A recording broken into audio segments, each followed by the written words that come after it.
नमस्कार दोस्तों, मैं हूं सूरज कुमार पटेल और आप सभी का अपने YouTube channel pilot Suraj Patel life on track पर स्वागत करता हूं।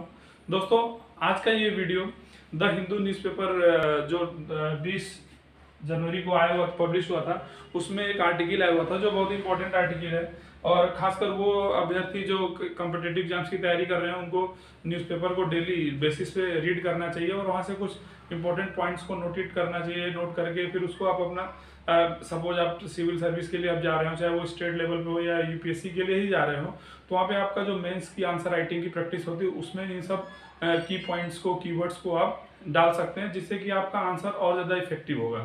तो मैं द हिंदू न्यूज़पेपर का 20 जनवरी का सेक्शन का पेपर ले रहा हूँ, जिसमें एक इम्पोर्टेंट न्यूज आया था, here is why the electrical bonds scheme must go. मतलब इलेक्ट्रिकल बॉन्ड्स के ऊपर एक न्यूज था।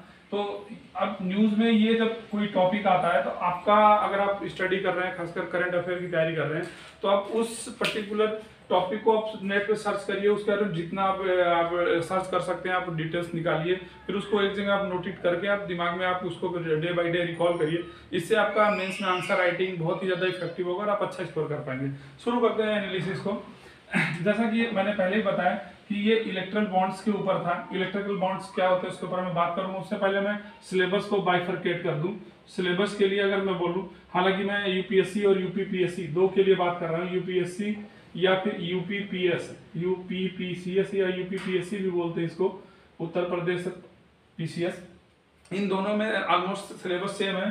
तो उसके अगर मैं सिलेबस की बात करूँ तो ये पेपर 1 जो प्रिलिमिनरी का होता है उसमें current events and international events के अंतर्गत ये टॉपिक आ सकता है एमसीक्यू फॉर्मेट में। और अगर मैं मेंस की बात करूँ तो पेपर 3 जो कि जीएस सेकंड का होता है, जिसमें कौन कौन से सिलेबस में होते हैं सब्जेक्ट, एक गवर्नेंस हो गया, कॉन्स्टिट्यूशंस हो गया, पॉलिटी हो गया, सोशल जस्टिस हो गया एंड लास्ट में इंटरनेशनल रिलेशन। ये इसके अंतर्गत ये टॉपिक आएगा इलेक्ट्रल बॉन्ड्स। तो शुरू करते हैं। पहले बात करते हैं इलेक्ट्रल बॉन्ड्स होता क्या है या है क्या। देखिए, इलेक्ट्रल बॉन्ड्स का मेन कॉन्सेप्ट कब आया, बेसिकली ये 2017 में, यहाँ पे मैंने इन शॉर्ट सारी चीजें लिख रखी हैं, तो मैं इस तरह में इंट्रोडक्शन दे देता हूँ। सबसे पहले बात करते हैं कि ये आखिर इसकी जरूरत क्यों पड़ी। 2017 से पहले जितने भी पॉलिटिकल पार्टीज होती थी उनको पॉलिटिकल पार्टी को डोनेशन फंडिंग की जरूरत पड़ती है। तो उससे 2017 से पहले क्या होता था, पॉलिटिकल पार्टी को जो फंडिंग होती थी मोस्टली कैश के फॉर्मेट में होती थी। तो उसमें क्या होता था कि कैश के फॉर्मेट में होने से एक रूल था उस टाइम पे कि अगर कोई 20,000 से कम अगर किसी पॉलिटिकल पार्टी को डोनेट कर रहा है कोई भी डोनर, तो उसका जो भी सोर्स होता था या जो भी उसके बारे में आइडेंटिफिकेशन उसका होता था, उस सोर्स को रिवील नहीं कर सकते थे लेस देन 20,000 डोनेशन में। और उस समय जो पॉलिटिकल पार्टी होती थी उसका 90% फंडिंग कैसे होता था, मोस्टली वाया कैश होता था, कैश के थ्रू होता था। तो उससे प्रॉब्लम क्या क्रिएट शुरू हुई, उससे प्रॉब्लम हुआ ब्लैक मनी का जो ट्रेंड शुरू हुआ उस दौरान, पॉलिटिकल फंडिंग के दौरान। तो ये एक सबसे बड़ा बोल सकते हैं आप उस समय इशू जो डेवलप हुआ through cash payment, through cash donation के थ्रू, वो ब्लैक मनी का एक मुद्दा सामने आया। तो इस चीज को कर्व करने के लिए, ब्लैक मनी को कर्व करने के लिए सबसे पहले इलेक्ट्रल बॉन्ड्स का शुरुआत हुआ। सन 2017 में फाइनेंस बिल आया, जिस फाइनेंस बिल में इलेक्ट्रल बॉन्ड्स की बात की गई और जनवरी 2018 में इसको ऑफिशियली इसकी अधिसूचना जारी करके इलेक्ट्रिकल बॉन्ड्स को कॉन्स्टिट्यूशनली अडॉप्ट किया गया। और ये पहला ऐसा प्रयास था जब किसी भी पॉलिटिकल पार्टी की जो फंडिंग होती थी पॉलिटिकल पार्टियों को, वो उसको एक बैंकिंग इंस्ट्रूमेंट दिया गया। बैंकिंग इंस्ट्रूमेंट्स का मतलब ये हुआ कि आप एक प्रॉपर चैनल के थ्रू, प्रॉपर बैंकिंग, हमारा जो भी आपको पता है कि पैसे की लेन देन जो भी चीजें होती है हमारे इंडिया में वो बैंकिंग के थ्रू होता है। तो एक प्रॉपर चैनल के थ्रू वो डोनेशन को अडॉप्ट किया गया, जिसको उस सिस्टम को अडॉप्ट करने के लिए जो माध्यम बना वो इलेक्ट्रिकल बॉन्ड्स बना। अब बात करते हैं कि सबसे पहले इलेक्ट्रल बॉन्ड्स कौन खरीद सकता है। बेसिकली इलेक्ट्रल बॉन्ड्स को आपको अब अगर मैं देसी भाषा में समझाना चाहूँ तो ऐसे बता सकता हूँ कि जैसे आपने कभी आप पोस्ट ऑफिस में पहले नेशनल सेविंग कार्ड्स होते थे, एनएससी कार्ड्स होते थे, तो उसी जैसा होता है इलेक्ट्रल बॉन्ड्स। वो बेसिकली जो एनएससी कार्ड होता था पोस्ट ऑफिस से आप अपना सेविंग करते थे, लेकिन इसमें जो इलेक्ट्रल बॉन्ड्स होते हैं वो एसबीआई ही होता है, जो इसको एसबीआई बैंक, जो हमारे स्टेट बैंक ऑफ इंडिया का जो बैंक ब्रांच है, उसकी कुल 29 ब्रांच होती हैं जिसके थ्रू इलेक्ट्रल बॉन्ड्स आप खरीद सकते हैं, परचेस कर सकते हैं। तो सवाल ये कि कौन कौन खरीद सकता है, तो 3 लोग मेनली खरीद सकते हैं। कोई भी सिटीजन ऑफ इंडिया, भारत का कोई भी नागरिक वो इलेक्ट्रल बॉन्ड्स खरीद सकता है। दूसरा इनकॉर्पोरेट बॉडी, इनकॉर्पोरेट का मतलब कोई भी उद्योगपति, कोई भी उद्योग, बड़े बड़े जितने भी हमारे इंडिया में इंडस्ट्रीज हैं उसके जो ओनर होते हैं, कोई भी कॉर्पोरेट बॉडी होगा वो खरीद सकता है। और तीसरा इंडिविजुअल, इंडिविजुअल का मतलब कोई भी एक संगठन भी खरीद के इलेक्ट्रल बॉन्ड्स खरीद के किसी भी पार्टिकल को डोनेट कर सकता है वाया बैंकिंग इंस्ट्रूमेंट। अब ये है कि who is eligible, who is eligible का मतलब कि कौन कौन सी पॉलिटिकल पार्टीज इलिजिबल होंगी इलेक्ट्रल बॉन्ड्स एक्सेप्ट करने के लिए, उनको लेने के लिए। तो सबसे पहली चीज, दो बातों का ध्यान रखेंगे, ये पेपर में पूछता भी है, ये यूपीएससी मेंस में आया हुआ क्वेश्चन भी है।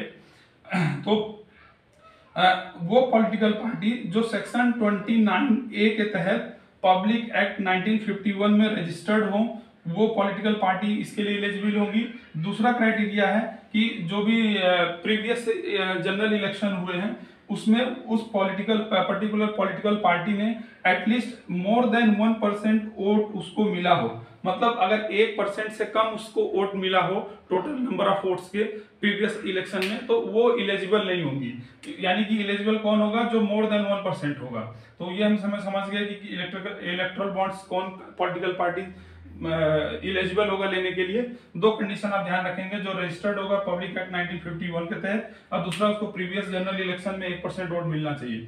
अब बात करते हैं थोड़ा सा इलेक्ट्रल बॉन्ड्स के बारे में, कि सबसे पहले ये कैसे प्रोसेस होता है, इसमें कैसे फंडिंग होती है, कैसे वो फिर वो रिडीम करते हैं पैसे को पॉलिटिकल पार्टी, उसके बारे में। सबसे पहले तो एक वेरीफाइड बैंक अकाउंट होना चाहिए, जो किसके देखरेख में होगा, ईसी इलेक्शन कमीशन यानी कि चुनाव आयोग की देखरेख में होना चाहिए। और वो जो हमारा वेरीफाइड अकाउंट होगा पॉलिटिकल पार्टीज का, उसमें ये इलेक्ट्रल बॉन्ड्स को जाके वो रिडीम करके पैसे को अपने खाते में ले सकते हैं, इनकैशमेंट कर सकते हैं। दूसरा, इसमें जो भी बैंक अकाउंट में जो इलेक्ट्रल बॉन्ड के थ्रू जो पैसा होगा उस पर कोई भी इंटरेस्ट नहीं मिलेगा। ध्यान रखने वाली बात है, कोई भी इंटरेस्ट नहीं मिलता है। दूसरी चीज, अब उसमें जो पेमेंट होगा, कोई भी पेमेंट आप करेंगे वो नेट के थ्रू, कैश पेमेंट के थ्रू नहीं कर सकते हैं। ओनली कैसे कर सकते हैं, आप डिजिटल पेमेंट कर सकते हैं। डिजिटल पेमेंट के थ्रू ही आप पेमेंट कर सकते हैं, कैश के थ्रू नहीं कर सकते हैं। जैसा कि मैंने शुरू में ही बताया कि कैश की वजह से प्रॉब्लम्स क्रिएट होती थी। कैसी प्रॉब्लम, ब्लैक मनी का। तो उसको ही कर्व करने के लिए इलेक्ट्रल बॉन्ड्स का ये स्कीम आया, तो इसलिए नो कैश पेमेंट के थ्रू ही ये सब चीजें प्रोसेस हो सकती थी। दूसरा, जो भी पॉलिटिकल पार्टी थी उनको वो पैसा भुनाने के लिए कितने दिन का वैलिडिटी मिलता है, उसको मिलता है टोटल 15 दिन की वैलिडिटी। मतलब जो भी इलेक्ट्रल बॉन्ड्स के थ्रू उनके अकाउंट में, पॉलिटिकल पार्टीज के अकाउंट में पैसा जाता था, उसको भुनाने के लिए उनको 15 दिन की वैलिडिटी थी। उसके दौरान अगर वो उस पैसे को भुना सकते थे तो भुनाते, अदरवाइज वो इनवैलिड हो जाता।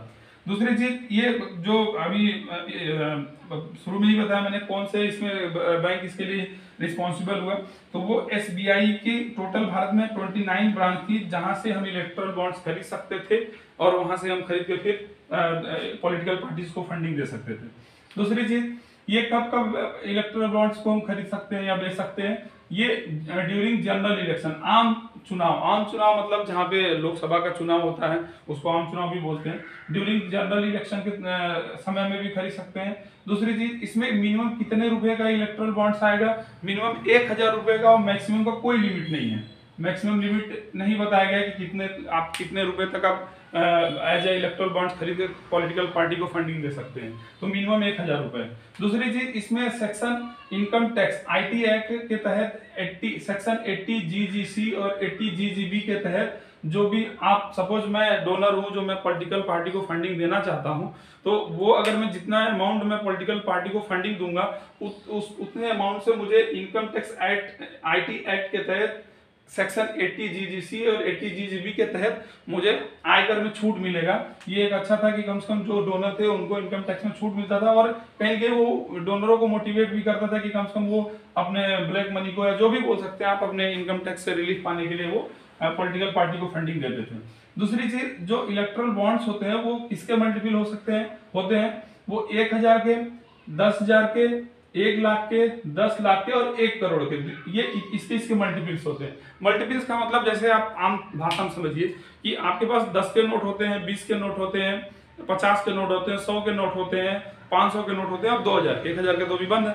तो ऐसे ही ये मल्टीपल्स होते हैं, बोल सकते हैं आप डेजिग्नेशंस होते हैं, इतने इतने के मल्टीपल्स के आप इलेक्ट्रल बॉन्ड्स आप खरीद सकते हैं। अब कितना मैक्सिमम खरीद सकते हैं नहीं पता, मिनिमम कितना, 1000, श्योर होगा। दूसरी चीज, अब इसमें गवर्नमेंट क्या क्लेम करती है इलेक्ट्रल बॉन्ड्स के रिगार्डिंग? पहला कि गवर्नमेंट कहती है कि हमने इलेक्ट्रल बॉन्ड इंट्रोड्यूस करने से हमने ब्लैक मनी को कर्व कर लिया।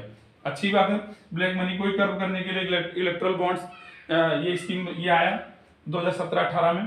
दूसरी चीज, इससे क्या होगा, ट्रांसपेरेंसी बढ़ेगी। जाहिर सी बात है, पहले होता था कि जो कैश के थ्रू डोनेशन देते थे उनका सोर्स ही रिवील नहीं कर सकते थे। स्टार्टिंग में ही बताया मैंने कि उसमें सोर्स रिवील नहीं होता था, लेकिन इसमें ट्रांसपेरेंसी को बनाने के लिए गवर्नमेंट ने ये स्कीम को इंट्रोड्यूस किया। दूसरी चीज, इसमें राइट टू प्राइवेसी, जो डोनर होता है वो डोनर की प्राइवेसी मेंटेन रहती है, राइट बनी रहती है उसकी प्राइवेसी, इसके लिए भी गवर्नमेंट क्लेम करती है, जो गवर्नमेंट का अपना ही क्लेम है। अब दूसरी चीज हम देखते हैं कि क्या क्या इलेक्ट्रल बॉन्ड से संबंधित जो इशू है, क्या क्या इशू है। पहला तो इसमें बोला गया कि ये अगेंस्ट डेमोक्रेसी है। अगेंस्ट डेमोक्रेसी का मतलब कि इसमें कहीं ना कहीं अब देखें तो इसमें सभी को बराबर समानता का अधिकार नहीं मिल रहा है। जो कॉर्पोरेट बॉडीज होते हैं वो ज्यादा डोनेशन दे सकते हैं कंपेयर टू एक आम नागरिक के कंपेयर में। दूसरी चीज, राइट टू नो, इसका भी ये वायलेशन करता है। यहाँ पे हमने पढ़ा कि प्राइवेसी को मेंटेन कर रहा है, तो इसका मतलब अगर हम कल को बाद में ये जानना चाहें कि किसने किस पार्टी को कहाँ के डोनरों ने, किन किन लोगों ने कितना डोनेशन दिया, तो ये हम नहीं जान सकते हैं। ये आईटी एक्ट मतलब आईटीआई इसके ऊपर आप नहीं लागू कर सकते। राइट टू इन्फॉर्मेशन, जन सूचना का अधिकार 2005 में जो आया, इस पे एप्लीकेबल नहीं होगा। दूसरी चीज, इसमें क्या होता था कि जो कंपनियां होती थी वो रिकॉर्ड्स को मेंटेन नहीं करती है, कितना लेन देन हुआ। ये एक इलेक्ट्रल बॉन्ड से रिलेटेड इशू है। दूसरी चीज, जो पॉलिटिकल पार्टीज होती हैं उनको इसका ब्यौरा इंफॉर्मेशन जरूरी है कि वो इलेक्शन कमीशन को दें। नेक्स्ट अगर इशू देखें तो one vote one value lost, जो वन वोट और वन वैल्यू की जो उसका वैल्यू होता था एक वोटर का, वो लॉस्ट हो जाता है। क्यों लॉस्ट होता है वो बाद में आपको बताता हूं मैं। दूसरी चीज, एसिमेट्री इन पावर। एसिमेट्री का मतलब कहीं ना कहीं पावर में असमानता हो जाती है। जिनके जो ज्यादा डोनर होंगे, जो ज्यादा डोनेशन दे सकते हैं, उनको ज्यादा उनको बेनिफिट मिल सकती है कंपेयर टू जो कम दे सकते हैं या नहीं दे सकते। दूसरी चीज, जो रूलिंग पार्टी होती है उनको ज्यादा पावर होता है। जाहिर सी बात है, जो भी सत्ताधारी पार्टियां होंगी उनको ज्यादा वेटेज मिलेगा जो कंपेयर टू अपोजिशन में, जो अपोजिशन में होंगे। और कहीं ना कहीं दूसरी चीज, एक और इशू था कि जो भी रूलिंग पार्टी थी उनको अपने डोनर के बारे में आइडिया होता था, लेकिन अपोजिशन चाहते हुए भी उसके बारे में कुछ जानकारी नहीं निकाल पाता। ये इशू था इलेक्ट्रल बॉन्ड से संबंधित। ऐसा द हिंदू न्यूज़पेपर में जिस आर्टिकल जो ये आया हुआ है एडिटोरियल पेज का, उसके बारे में ये सारे क्लेम्स, इशू, फिर गवर्नमेंट के जो क्लेम है उसमें क्या क्या इशू है उसके बारे में पूरा बता रखा है। मैंने इसको इजी वे में एक्सप्लेन किया। दूसरी चीज, अब issue in government claim. Government के क्लेम में क्या इशू था कि कोई भी फॉरेनर इलेक्ट्रल बॉन्ड्स के थ्रू डोनेशन नहीं दे सकता, मतलब एलिजिबल नहीं होगा। लेकिन कोई भी ऐसा फॉरेन कंपनी जो भारत में इनकॉर्पोरेटेड है वो इलेक्ट्रल बॉन्ड्स खरीद के पॉलिटिकल पार्टी को डोनेशन दे सकता है। ये इसमें इश्यूज थे गवर्नमेंट क्लेम्स के। दूसरा, इससे क्या होता था कि सेल कंपनीज का फॉर्मेशन बढ़ गया। सेल कंपनी एक्चुअली क्या होता है, सेल कंपनी सपोज मुझे किसी दूसरे देश में अपने ब्लैक मनी को व्हाइट मनी करना है, तो मैं किसी अदर कंट्रीज में मैं वहां पे एक सेल कंपनी, एक नाम के लिए कंपनी खोलता हूं जिसमें मैं इन्वेस्टमेंट दिखाता हूं और अपने ब्लैक मनी को मैं उसमें डाल के वहां से फिर एक चैनल के थ्रू मैं उसको व्हाइट मनी में कन्वर्ट करता हूं, उसी को सेल कंपनीज बोलते हैं। सेल कंपनी एक्चुअली कोई कंपनी नहीं होती है, एक वर्चुअल कंपनी होती है जो एक माध्यम बनता है ब्लैक मनी को व्हाइट मनी कन्वर्ट करने के लिए। सेल कंपनी का इसीलिए फॉर्मेशन बढ़ता है इसमें। दूसरी चीज, ये कहीं ना कहीं एक इंस्टीट्यूशनल करप्शन को बढ़ावा दे रही है। इंस्टीट्यूशनल का मतलब कहीं ना कहीं सरकारें सिर्फ अप्रूव कर रही हैं और ये किसको हेल्प कर रही है, करप्शन को हेल्प कर रही है। ऐसा गवर्नमेंट क्लेम का इशू जो सामने आया है, राइटर ने, जो भी एडिटोरियल पेज का जितने एडिटर जो रहे हैं उन्होंने इस मुद्दे को उठाया। अब बात करते हैं क्या है इसका solution, what is the solution. Solution सबसे जरूरी है। एडिटर ये कहते हैं यहाँ पे कि जो पॉलिटिकल फंडिंग है, पॉलिटिकल फंडिंग के बजाय पब्लिक फंडिंग होना चाहिए। पब्लिक फंडिंग का मतलब कि जो भी चीजें होंगी वो सबके सामने होंगी, राइट टू इन्फॉर्मेशन बना रहेगा, हर कोई जान सकेगा कि कौन कितना फंडिंग दे रहा है। दूसरी चीज, इसमें जुडिशरी को इन्वॉल्व होना जरूरी है और जुडिशरी इन्वॉल्व होकर क्या करेगी कि जो इलेक्ट्रल बॉन्ड्स का जो स्कीम है इसको अनकॉन्स्टिट्यूशनल डिक्लेयर करे, जिससे कि क्या होगा कि कल को और ज्यादा ट्रांसपेरेंसी हो सकती है। बिकॉज क्योंकि इसमें राइट टू नो, जैसा अभी बताया कि मैंने, इसमें इलेक्ट्रल बॉन्ड का ये इशू रहा है कि right to know against to right to know ये इशू रहेगा इसका, तो इसलिए इसको जुडिशरी को इसमें इन्वॉल्व होने की जरूरत है। तो इन शॉर्ट मैंने ये जो इलेक्ट्रल बॉन्ड्स थे उसके बारे में क्या है, क्या क्या इश्यूज थे, कब इंट्रोड्यूस हुआ, कौन कौन परचेस कर सकता है, कौन इसमें एलिजिबल है, फिर एलिजिबल के बाद इसमें क्या क्या बेनिफिट मिलेंगे, गवर्नमेंट के क्लेम क्या है, फिर इलेक्ट्रल बॉन्ड्स के अपने इशू क्या है, फिर गवर्नमेंट के क्लेम की इशू क्या है, और लास्ट में सोल्यूशन। इन सभी मुद्दों पे बात किया मैंने इन शॉर्ट। तो आप इसको वीडियो के दोबारा देखिए थोड़ा स्लो में, आपको चीजें ज्यादा क्लियर होंगी। फिर इसको आप अपने लैंग्वेज में आप लिखने की कोशिश करिए। मेंस एक्चुअल में जो सिविल एग्जाम्स होते हैं सिविल सर्विसेज के, उसमें आपके सारे जो भी आपका सिलेक्शन डिपेंड करता है वो राइटिंग, आंसर राइटिंग पे। तो आपका आंसर राइटिंग तभी अच्छा होगा जब आप उसको अपने लैंग्वेज में अपने ओपिनियन को अच्छे से एक्सप्रेस करना आप सीखेंगे, अच्छे से आप उसको प्रेजेंटेशन देकर आप लिख पाएंगे। तो ये मैंने एक वीडियो बनाया, छोटा बड़ा जैसे भी है। तो अभी फिलहाल द हिंदू एक्सप्लेनेशन में इतना ही रहने देता हूँ। मिलता हूँ अगले वीडियो में, तब तक के लिए धन्यवाद, थैंक यू।